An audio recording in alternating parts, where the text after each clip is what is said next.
ఇక్కడ భౌగోళికంగా చూసుకున్నట్టయితే ఈ 49వ డివిజను 70% కొండ ప్రాంతం, 30% మాత్రమే కింద ఉంటుంది.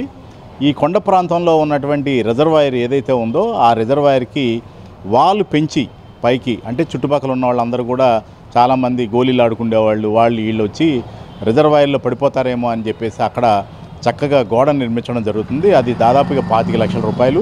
నేను వచ్చిన తర్వాత ఈ డివిజన్కి లోతట్టు ప్రాంతంలో ఉన్నటువంటి ఏదైతే రోడ్లు ఉన్నాయో ఆ అన్నిటి కూడా రోడ్లు వేయించడం జరిగింది. అలాగే ఇక్కడ కళ్యాణ మండపం, అంతకుముందు కళ్యాణ మండపం ఉండేది, ముక్క హైమావతి కళ్యాణ మండపం ఉండేది, దాన్ని సచివాలయం చేశారు. సో ఇక్కడ ప్రజలందరూ కూడా ఇబ్బంది పడుతున్నారనే ఉద్దేశంతో దానిపైన ఒక దాదాపుగా 45 లక్షల రూపాయలు పెట్టి ఒక కళ్యాణ మండపం కూడా కట్టించడం జరిగింది.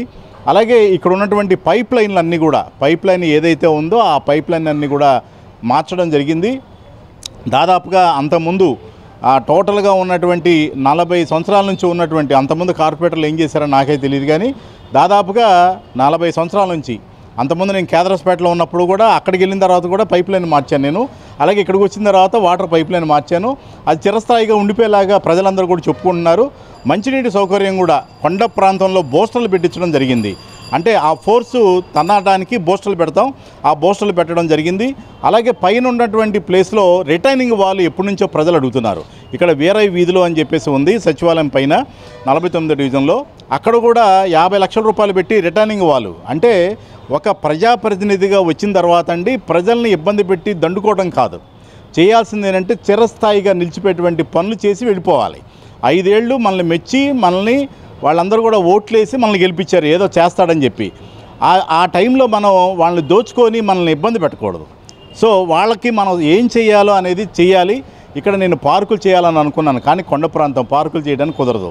అలాగే ఇక్కడ మొత్తం వాటర్ ప్రాబ్లం కానివ్వండి, డ్రైనేజ్, అండర్ గ్రౌండ్ డ్రైనేజ్ కానివ్వండి, అలాగే ఇక్కడ ఉన్నటువంటి సచివాలయం పైన కళ్యాణ మండపం కానివ్వండి, అలాగే లోతట్టు ప్రాంతంలో ఉన్నటువంటి రోడ్లు కానివ్వండి, అలాగే సైడ్ డ్రైన్స్ ఏదైతే ఉన్నాయో కాలువలు, అవన్నీ కూడా కొత్త కాలువలు కట్టించడం జరిగింది. ఎక్కడ 49వ డివిజన్లో మీరు ఒకటే గుర్తుపెట్టుకోండి, 49వ డివిజన్లో ఉన్నటువంటి 8500 వాటర్ల దగ్గర నా ఫోన్ నెంబర్ ఉంది. 24 గంటలు కరెంటు పోయినా లైట్లు పోయినా మొత్తం ఒక గ్రూపు పెట్టి, గ్రూపులో అంటే ప్రతి వీధిలో ఉన్నటువంటి ప్రజలందరినీ కూడా మమేకం చేయడం జరిగింది. ఆ గ్రూపులో వచ్చినటువంటి సమస్య ఏదైనా సరే, అంటే నీళ్లు రావట్లేదని అంటే ఎమ్మటినే నేను స్పందించి వాళ్ళకి అందుబాటులో తీసుకురావటం, అలాగే లైట్లు ఎలగట్లేదంటే వెంటనే వాళ్ళని ఎలక్ట్రికల్ డిపార్ట్మెంట్ వాళ్ళని పంపించి వాళ్ళందరూ కూడా సర్వీస్ చేయటం. అలాగే ఏ సమస్య అయినా సరే కార్పొరేటర్ గారు ఇంత అందుబాటులో ఉంటారా అని ఒక కొత్తగా నేను ఇక్కడ అలవాటు చేయడం జరిగింది. నెక్స్ట్ వచ్చేటువంటి కార్పొరేటర్లు ఎవరైతే ఉంటారో వాళ్ళకి మాత్రం నేను ఇప్పుడు కేదరస్పేటలో చిరస్థాయికి నేను ఆ ప్రజల హృదయాల్లో ఉండిపోయా. ఎందుకంటే బుల్లా విజయ్ కుమార్ గారు అంటే ఎమ్మటినే స్పందిస్తారని. అలాగే 49వ డివిజన్కి వచ్చాను. మళ్ళీ ఇప్పుడు అక్కడ ఉన్నటువంటి కార్పొరేటర్ కూడా చాలా ఇబ్బంది పడుతున్నారు. ఇప్పుడు ఆయన చేసిన సర్వీస్ ఈరోజు కూడా ఆయన వస్తే బాగుండు అని అనుకుంటున్నారు అక్కడ కూడా. అలాగే ఇక్కడ కూడా అంటే ఎప్పుడు కూడా ఒక ప్రజాప్రతినిధి అంటే తన ముద్ర వేసి వెళ్ళాలి.